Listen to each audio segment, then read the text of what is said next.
Don't skip this. You may have seen Misha Sheridan's dyno video on the 2021 Model 3 Performance, one of the most viewed dyno videos on that car. And you may be using that as a comparison against the 2024. In that video, they got 523 horsepower, which is actually metric horsepower, or PS, which equates to 516 imperial horsepower. Let's talk about this 516 number and why I think it is on the higher end. There are many misconceptions about dynos, but what you need to know is that horsepower and torque numbers can vary wildly based on a variety of factors, like the type of dyno, the correction factors applied by the tester, and in the case of EVs, the state of charge and the battery temperature. Even the type of dyno alone can potentially result in over a 10% difference in horsepower numbers. There's inertia dynos, eddy current brake dynos, even hub dynos. And on top of this, the correction factors applied by the tester can make the results vary even more when you compare one dyno versus another. And what you need to know is they're just a tool. In the real world, dynos are not used to compare one dyno versus another and compare those horsepower numbers. Rather, they are used to get a baseline and then compare a car's mods after the change on the same dyno. Now back to that 516 number. I think this number is on the very high end of that estimation range, and I'm not here to say this number is right or wrong. Like I just mentioned, there are many variables that go into the final output. But I think this is on the higher end because there are also many other dyno videos out there on the old performance, such as Mountain Pass, National Speed, and Cody Graham, and they all got very close to 465 horsepower.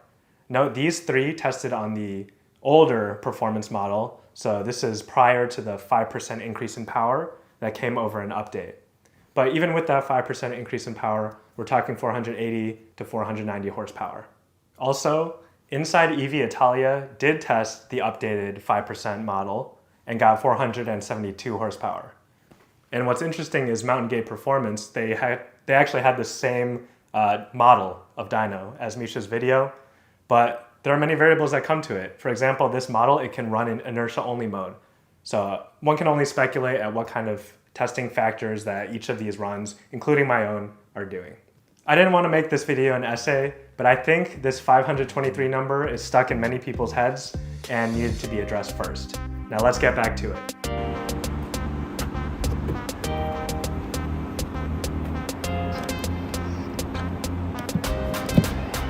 Charged up to 100%, and we'll get there with 93%, which should be pretty optimal for producing peak horsepower.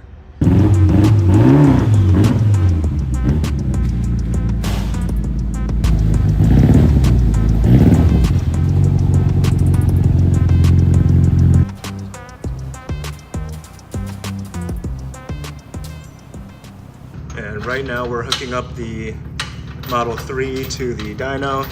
Got to strap it down. The front strap helps it stay straight, so it doesn't turn left and right. And we're putting on the back straps now. And you can see that Tesla made a lot of changes to the underbody of this car. They even added these underbody tunnels that you can see there, the tunnels and fins, which may be acting as venturis and generating a little ground effect for better downforce and stability. And of course, they did a good job with the suspension and did a lot of overhauling with it. Let's see here. Yeah, there we go. Dyno test. There we go. All right. I'm here with Victor from AFR Performance. These guys are good, very knowledgeable. Recommend checking them out.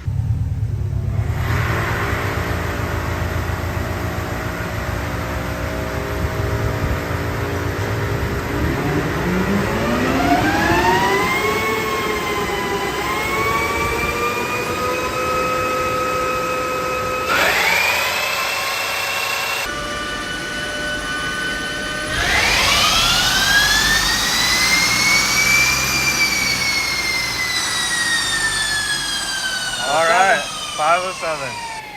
There it is. So now we can kind of imagine, it will not retorque. There's no RPM. So we can kind of imagine as soon as I give it a go, instant. So we're going time. So we're going to switch the axis at the bottom from time because we only did 4 seconds, which is quite short. So if we wanted to do the run longer, Yep. we add more load. See how consistent this thing is. Okay. Next run, 22-100.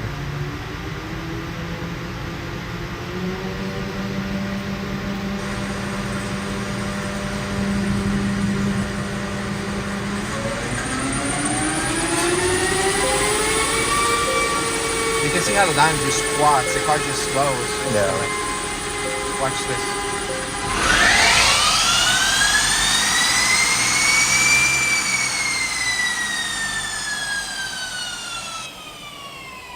So it's pretty average, 502, 507. Yeah. There's always variations on it.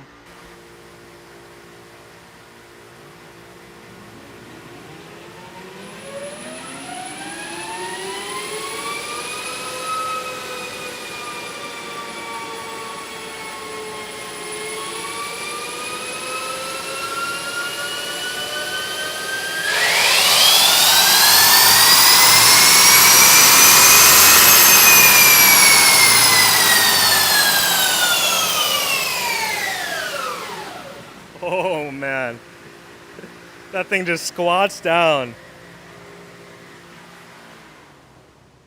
All right, that was sick. That was a good one. So see that one. I got you. And indeed it is. It's kicking at 60 miles an hour. Okay, yeah, that makes sense. And which color is the run we just did? It's the green one. The green one. Okay. Yeah, so 0 to 100 run and it's peaking at 60. Okay, so Yeah. that matches up with what Tesla's saying. They're saying it peaks at a higher speed. Yeah, so you can see it's ramping. That's a very linear ramp. So you can see 0, Oh yeah. and it's a straight ramp. It's climbing very, very steadily. How does that compare to gas cars? Oh, they're normally start very, very lowish. I'll show you one.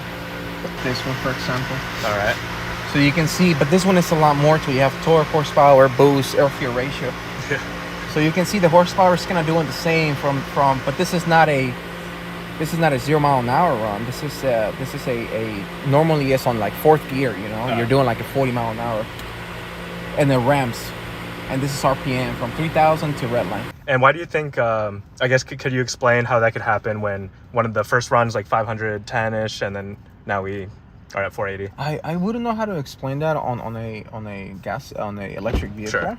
But on a combustion vehicle, horsepower variations are due to a lot of compensations, such as knock feedback, intake temps, exhaust temps, coolant temperature, and fuel delivery, fuel pressure, depending how you have it set up. And probably there's also battery. I know EVs, they put out a lot more power when they're high. This should be good though, like 88%. It should be good. Yeah. I mean, it's staying consistent. Yeah, it is. But again, we had the AC. I don't know if AC plays a part, to be honest. Right. But Alright. I call this one accurate. There's that big eddy brake, so if you put your hand right here, Yep. it's nice and heavy. You can actually hear it. Oh You yeah. can hear that humming. I do hear it. Yeah, exactly. So why is it that some dynos, for example, like the one you mentioned before, it just produces higher numbers, and like, what does that mean for the real world?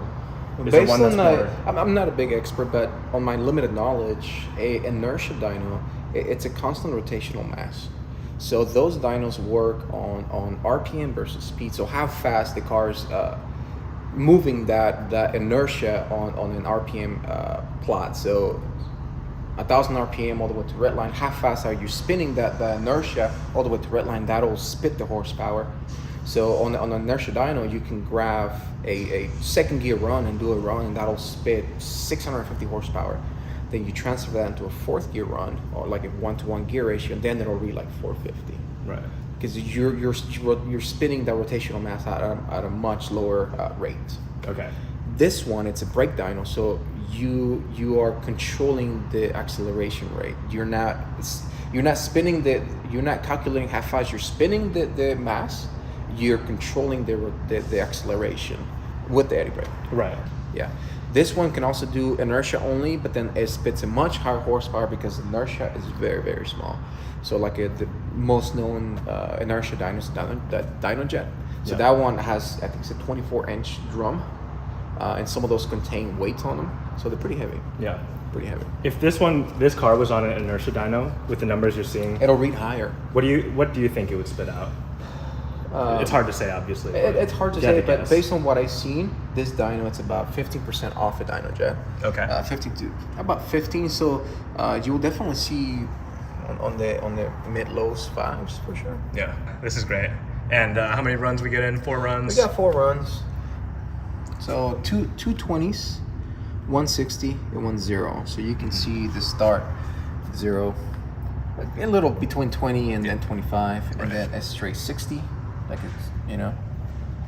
But the cool thing is, and regardless of speed, whether you start at 0 or you start at whatever it might be, 0, 20, 60, by the time you reach 100, they're all about the same. They're all following the same plot. Yeah, that is it's fascinating. In summary, this car is in all likelihood not pushing 600 on most dynos. Maybe mid 5s, maybe even high 5s on an inertia dyno.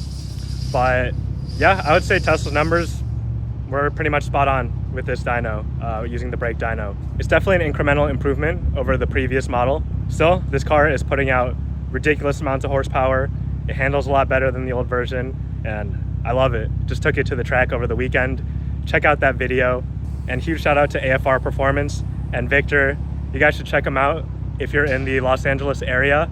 They tune all sorts of cars, do some really good work on gas cars. There's a 600 horsepower Evo that they just took off the line. You're a real one for making it this far into the video. Please subscribe to see more content like this. I'm still a small channel, but I want to expand into more cars, not just EVs, but gas cars included.